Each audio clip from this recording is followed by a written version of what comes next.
Nahuli ang pagnanakaw umano ng isang lalaki sa grocery sa Davao City. Hindi siya naaresto sa unang pagnanakaw, pero nang ulitin niya ito kasama ang isang babae, pareho na silang nahuli. Makibalita tayo kay Tech Ocampo ng GMA Davao.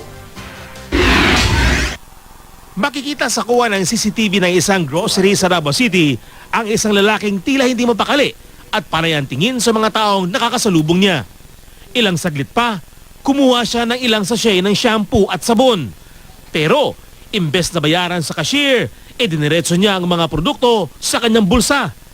Lumabas siya ng hindi nahalatang nagnakaw. Nangyari ito noong August 19. Hindi na aresto noon ang lalaki. At kahapon, muli pa itong bumalik sa parehong grocery. Kasama niyang isang babaeng kalaunay na pagalamang live-in partner niya.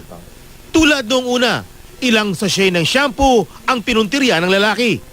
Inalagay niya ang mga ito sa bag na bitbit naman ng babae.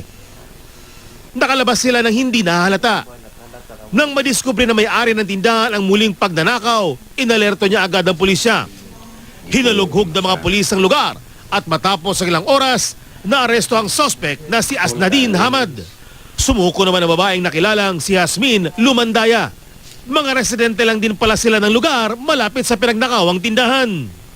Inamin nila ang nagawa. Gipit mami, sir. Gipit mami. Tulungan ko. Tulungan mo.